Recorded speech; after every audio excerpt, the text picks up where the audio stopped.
CCTV video जो ABP news के पास मौजूद है, उसमें सैफ अली खान के ऊपर जिस व्यक्ति की ओर से हमला किया गया था, हमलावर की तस्वीरें आप साथ साथ देख सकते हैं। यही वो हमलावर है जिसने सैफ अली खान पर हमला किया था। एबीपी न्यूज के पास ये एक्सक्लूसिव तस्वीरें हैं जो इस वक्त आप आरोपी की पहली तस्वीर देख रहे हैं। 22 से 25 साल के आसपास इस चोर की उम्र बताई जा रही है। कम से कम इन तस्वीरों को देखकर यही समझा जा सकता है। वो हड़बड़ाता हुआ आता है। 2:33 का रात का ये वीडियो है और उसके बाद जल्दी जल्दी वो उतरता है। उसकी ठीक पीठ पर आप एक बैग भी देख पा रहे हैं। सीसीटीवी की तरफ वो नजर डालता है, लेकिन तुरंत ही बिना देर के वो वहां से भागने में कामयाब रहता है। गणेश ठाकुर लगातार हमारे सहयोगी जो जुड़े हुए हैं। गणेश, आपने जो वीडियो भेजा है वो इस वक्त एबीपी न्यूज के दर्शक देख रहे हैं। कितनी हड़बड़ी में ये शख्स उतरता है सीढ़ियों से और फिर नीचे चला जाता है। पीठ पर एक काले रंग का बैग भी इसके सामने हो और गले में गमछा है। गणेश जी बिल्कुल, देखिए यही बात है कि पुलिस के पास अब इस व्यक्ति के बारे में पूरी जानकारी तो आ गई है। ये कौन है, इसके अब सीसीटीवी ग्रैब्स और फुटेज सबको भेजे जाएंगे। इसके आधार पे ही पुलिस इस तक पहुंच पाएगी। इसका सीसीटीएनएस से जानकारी ली जाएगी कि क्या इस शख्स के खिलाफ कोई मामला दर्ज है क्या, और संभवतः ये हिस्ट्री शीटर है। इसके ऊपर कई सारे इसके पहले भी आपराधिक गुनाह रजिस्टर्ड हैं। ये जो हम मराठी में कहते हैं घरफोड़ी, हाउस ब्रेकिंग, यानी घर में घुसकर चोरी करना, तो इसके ऊपर पुराने केसेस होंगे। इस तक पुलिस पहुंचने की कोशिश कर रही है। कुछ ही समय में इस पर कोई आधिकारिक बयान भी पुलिस की तरफ से आ सकता है, लेकिन जिस तरह पुलिस को ये सुराग मिला है उसी के आधार पर पुलिस इस तक जल्दी पहुंच पाएगी, ऐसी उम्मीद जताई जा रही है। ये पूरा घटनाक्रम जो मैं आपको बता दूं कि 1:30 से 2:30 के बीच में हुआ है, ऐसा पुलिस के एफआईआर के मुताबिक हम कह सकते हैं।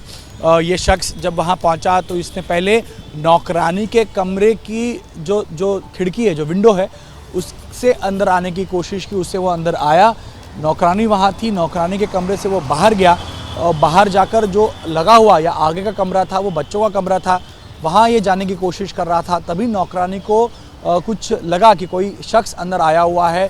तब उन्होंने जब बाहर आके देखा तो ये शख्स बच्चों के कमरे में जाने की कोशिश कर रहा था। नौकरानी ने रोकने की कोशिश की तो इसने नौकरानी पर हमला बोला, उनके हाथ पर वार किया, और तभी सैफ अली खान वहाँ मौजूद थे। सैफ अली खान ने ये देखा, वो बीच बचाव करने आए। इसका हमला या जब वार करने की कोशिश कर रहा था तो वो रोकने की कोशिश में सैफ अली खान की हाथ में चोट आई, फिर गर्दन पे उसने वार किया और फिर पीठ पे वार किया। तो ये जब अफरा तफरी का माहौल था, घर में 3 से 4 नौकर और भी मौजूद थे, लेकिन क्योंकि रात 2:30 बजे का समय था, लेकिन तो इसके हाथ में गणेश, गौर से ये वीडियो हमारे तमाम दर्शक इस वक्त देख रहे हैं। देखिए, पीठ पर एक बैग है, गले में एक लाल सफेद रंग का गमछा है, चेहरे पर इसके डर साफ साफ सीसीटीवी वीडियो में दिखाई दे रहा है। एक बार उसकी नजर कैमरे पर भी जरूर जाती है, जो सीसीटीवी कैमरा लगा हुआ है, लेकिन जल्दी जल्दी ये भागता हुआ दिखाई दे रहा है। लेकिन उसके हाथ में कोई हथियार नजर नहीं आ रहा है। गणेश, चित्रा, हथियार तो चाकू था जो टूट गया था। मैंने वो चाकू की तस्वीरें देखी हैं जो ऑपरेट करके डॉक्टर्स ने बाहर निकाली है। करीब करीब 4 से 5 इंच चाकू के आगे का हिस्सा सैफ अली खान की पीठ में घुस गया था, वहाँ फंस चुका था। चाकू टूट गया। इसने बहुत तेज़ी से वार किया, 6 वार किए थे। जब तीसरा वार, क्योंकि सैफ अली खान भी वेल बिल्ट हैं, उनके मसल पावर्स ज़्यादा हैं, तो पीठ की जो मसल या पीठ का जो हिस्सा होता है वो बहुत मजबूत होता है। तो इतने मजबूती से इसने वार किया था कि चाकू अंदर पियर्स तो कर गया, लेकिन जब बाहर निकालने की कोशिश की तो वो टूट गया। गणेश, लेकिन एक और सवाल है जिसका जवाब आपसे चाहिए। घर में कई लोग मौजूद थे, घर में नौकरानी थी, घर में सैफ अली खान, और आपने बताया भी कि किस तरह से वो हमेशा जिम जाते हैं, उनके शरीर में कितनी मजबूती है। और इस व्यक्ति को, अगर इस चोर को देखें जिसकी थ्योरी पुलिस की ओर से लगातार गढ़ी और बताई जा रही है, घर के तमाम लोग अगर क्या कोशिशें नहीं की गई इसको रोकने की, क्योंकि जिस तरह से ये भागता हुआ नजर आ रहा है, इसके हाथ में कोई हथियार नहीं है। गणेश, बहुत सारी ऐसी बातें हैं जो मुंबई पुलिस के हवाले से जानकारी दी जा रही है, लेकिन वो गले के नीचे उतर नहीं रही है। कई ऐसे सवाल हैं जो इन तस्वीरों को देखकर अभी भी शक और शुबा पैदा करते हैं। जी बिल्कुल चित्रा, देखिए मुंबई पुलिस का कहना ये है कि क्योंकि देर रात का समय था तो कई सारे लोग 2:30 और 3 के बीच का समय ये बताया जा रहा है, या 2 और 2:30 के बीच में, तो उस समय लोग गहरी नींद में होते हैं और अपने कमरों में बंद होते हैं। ये बड़े घर हैं, इनका जो डिज़ाइन होता है वो बहुत अच्छा होता है, इनका मटेरियल दरवाज़ों का बहुत स्ट्रांग होता है, तो शायद आवाज़ अंदर तक नहीं गई होगी नौकरों के पास, ऐसा अंदेशा जताया जा रहा है। गणेश, एक बार मैं चाहूंगी आरोपी सैफ पर हमले के आरोपी का ये जो पहला वीडियो आपने भेजा है एबीपी न्यूज के दर्शकों के लिए, हम गौर से इस वीडियो को देख भी रहे हैं। कितने दहशत में डर के मारे ये शख्स भागता हुआ सीढ़ियों से दिखाई दे रहा है। देखिए कुल 10 सीढ़ियां हैं जो ये उतरता है, जो वीडियो में आपको दिखाई दे रहा है। और फिर दूसरी तरफ भी आमतौर पर अपार्टमेंट में इतनी ही सीढ़ियां होती हैं जिसको नीचे उतरते समय यहां पर अगर आप काउंट भी कर सकते हैं। मेरा ये सवाल है, जो वीडियो फुटेज जिस वक्त हमारे दर्शक देख रहे हैं, एक बार फिर से हमारे दर्शकों की जानकारी के लिए बताइए कि किस तरह से ये शख्स बिल्कुल आराम से दाखिल होता है सैफ अली खान के घर में। वहां पर पहले नौकरानी से इसका झगड़ा होता है, फिर सैफ अली खान आते हैं, वो बचाव की कोशिश करते हैं तो उनके ऊपर ये हमला करता है और फिर उसके बाद आराम से ये फरार होने में कामयाब रहता है। ये पूरा का पूरा सीक्वेंस क्या है? गणेश, एक बार फिर से हमारे दर्शकों की जानकारी के लिए बताइए, मुंबई पुलिस की ओर से सैफ अली खान के परिवार की ओर से क्या जानकारी दी गई है? जी देखिए, मुंबई पुलिस के अधिकारियों से मेरी बात हुई, उनका कहना है कि 1:30 और 2:30 के बीच में ये पूरा घटनाक्रम हुआ है। 1:30 बजे इसने एंट्री ली है। एंट्री के लिए जैसे हमने पहले बताया कि एक ब्लाइंड स्पॉट था, जाली का एक टुकड़ा टूटा हुआ था, वहाँ से वो अंदर आता है। 5 से 6 फीट दीवार ऊंची है, उसके ऊपर जाली लगाई है। तो एक जगह है जो ब्लाइंड स्पॉट हम कह रहे हैं, जहाँ से आदमी अंदर आ सकता है। सैफ अली खान की बिल्डिंग को लगकर एक पुराना बंगला है जहाँ सिक्योरिटी कम होती है। तो पुलिस का मानना ये है कि उसी जगह से उसने एंट्री ली और जब एंट्री उसने ली तब पीछे की तरफ सिर्फ एक वॉचमैन था जो कोने में था, तो वो उसे देख नहीं पाया। और पीछे की तरफ सीसीटीवी कैमरा की जो जैसा ब्लाइंड स्पॉट हम कहते हैं, सीसीटीवी कैमरा उसको कवर नहीं करता है। दूसरी इमारत का सीसीटीवी कैमरा उस पोर्शन को कवर करता है जहाँ से वो दिखता है। फिर ये जाता है फायर एग्जिट की तरफ। इसे उस बिल्डिंग के जगह के बारे में पता था, उसको जो बिल्डिंग का डीपी प्लान, डेवलपमेंट प्लान या प्लान होता है उसके बारे में पता था, ऐसा हम कह सकते हैं। क्योंकि ये ना लॉबी की तरफ गया ना फ्रंट गेट की तरफ गया, ये फायर एग्जिट की तरफ आया।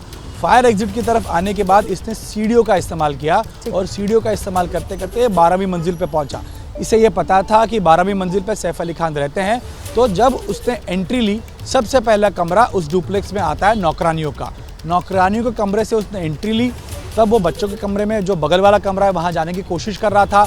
नौकरानी ने देखा, उसे रोका, नौकरानी पर हमला किया। जब सैफ अली खान आए तो उन पर भी हमला किया। अब सैफ अली खान मसल पावर का ज़्यादा हो, अच्छा वेल बिल्ट हो, लेकिन जब एक प्रोफेशनल क्रिमिनल होता है जिसे किसी चीज़ का डर नहीं होता, माफ़ कीजिएगा, जिसके पास चाकू होता है, वो अपने बचाव के लिए या जब कोई उस पर हमला कर रहा है या सैफ अली खान को देखता है तो उस पर वार कर देता है।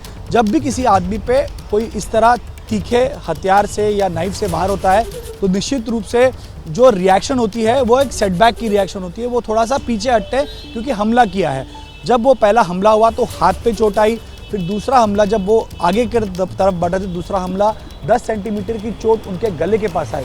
जब इतने धार हथियार से आता है तो कोई भी स्वाभाविक है, कोई व्यक्ति अपने बचाव में या सेल्फ डिफेंस में शायद झुक जाता है या थोड़ा पीछे हटता है। संभव है कि सैफ अली खान भी चोट लगने के बाद, लेकिन इस व्यक्ति को देखकर ऐसा बिल्कुल नहीं लग रहा कि इसके साथ कोई भी जोर जबरदस्ती हुई है, क्योंकि ये देखिए बिल्कुल आराम से आता है, इसके हाथ पैर बिल्कुल ठीक हैं, सीढ़ियों से कैसे रफ्तार से उतरता है और उसके बाद एक नजर सीसीटीवी कैमरे को देखता है और फिर फरार होने में कामयाब रहता है। यही वो व्यक्ति है, यही वो शख्स है जिसने सैफ अली खान के ऊपर हमला किया है और इसकी तलाश में मुंबई पुलिस की टीम लगातार लगी हुई है। लेकिन मुंबई पुलिस की ओर से कई दावे किए गए हैं जिसको लेकर अभी भी बहुत सारे सवाल हैं। मृत्युंजय हमारे साथ लगातार जुड़े हुए हैं, वैभव परब के पास भी कई जानकारी है। मृत्युंजय, आपके पास आते हुए हमारे दर्शकों की जानकारी के लिए एक बार फिर आप बताइए कि जिस वक्त ये शख्स सैफ अली खान के घर में दाखिल होता है, कितने लोग उस समय मौजूद थे वहां पर? क्योंकि इसके साथ चाहे हाथापाई की, चाहे इसको रोकने की, आप देखकर बिल्कुल नहीं न ये इसको जरा भी चोट लगी है, न हाथ पर न पैर पर। ये बिल्कुल आराम से सीढ़ियों से उतरता है, बिल्कुल फराटे से, और फरार हो जाता है इस अपार्टमेंट से।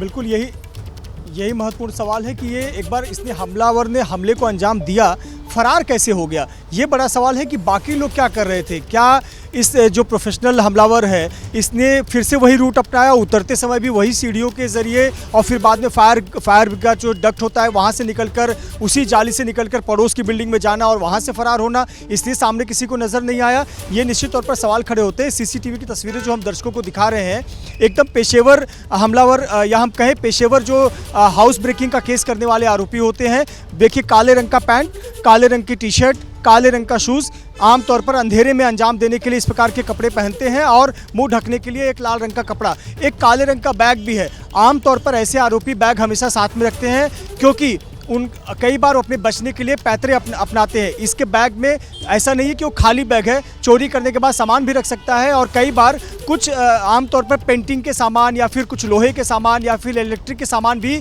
ऐसे पेशेवर हमलावर रखते हैं, ताकि जब कभी सड़कों पर कोई पुलिस चेकिंग के दौरान पकड़ा जाए, कितनी रात को कहाँ जा रहे हो, तो वो कह सके कि मैं पेंटिंग का काम करता हूँ और लौट रहा हूँ घर के लिए, या इलेक्ट्रिशियन का काम करता हूँ घर लौट रहा हूँ। आमतौर पर फिर ऐसे बोलकर बचा जा सकता है। इसीलिए इस प्रकार के बैग कैरी किए जाते हैं काले रंग के, और जब चोरी को अंजाम दे दिया जाए, पैसे मिल जाए, नकदी मिल जाए, गहना मिल जाए, तो ऐसे उसी बैग में छिपाया जाता है। तो ये पेशेवर है, मुजरिम है और निश्चित तौर पर ये हिस्ट्री शीटर है, तभी इसका रिकॉर्ड पुलिस को भी आसानी से मिल जाएगा और कहीं ना कहीं पुलिस के गिरफ्त से ज़्यादा दूर नहीं है, ये पकड़ा भी जाएगा। और पर ये हाउस ब्रेकिंग हम इस बात की उम्मीद कर सकते हैं। फिलहाल के लिए आप हमारे साथ बने रहिए। बड़ी खबर के साथ शाम के 6 बज चुके हैं, बहुत सारी जानकारी इस वक्त आ चुकी है। एबीपी न्यूज पर अपने दर्शकों को देते हैं। सैफ पर हमले के आरोपी की पहली तस्वीर सामने आ गई है। एबीपी न्यूज के पास हमले के आरोपी का वीडियो है। आरोपी के पुरानी आपराधिक रिकॉर्ड खंगाल रही है मुंबई पुलिस को आरोपी के हिस्ट्री शीटर होने की आशंका है और इसकी तलाश में लगातार लगी हुई है। कई टीमें भी बना ली गई हैं। पुलिस की तफ्तीश लगातार जारी है। मुंबई पुलिस ने मीडिया को भी ब्रीफ कर दिया है। वहीं सैफ अली खान खतरे से बाहर बताए जा रहे हैं, लेकिन 2:33 का आधी रात का ये वीडियो देखिए। यही वो शख्स है जिसने सैफ अली खान के ऊपर हमला किया और हमला इस तरह का किया कि उनके शरीर के भीतर चाकू का एक छोटा सा टुकड़ा रह गया, जिसको ऑपरेट करके निकालना पड़ा है डॉक्टर्स की टीम को। तो हमले की असली वजह क्या है, बड़ा सवाल बना हुआ है। क्या चोरी के इरादे से ही पहुंचा हुआ था घर के भीतर? क्या चोरी करने के लिए ही यह शख्स पहुंचा हुआ था, या फिर इसके पीछे कोई बहुत बड़ी साजिश है? हालांकि मुंबई पुलिस ने शुरुआती जानकारी चोरी को लेकर ही दी है, लेकिन अभी तफ्तीश जैसे जैसे आगे बढ़ेगी, हो सकता है और भी जानकारी निकलकर सामने आए।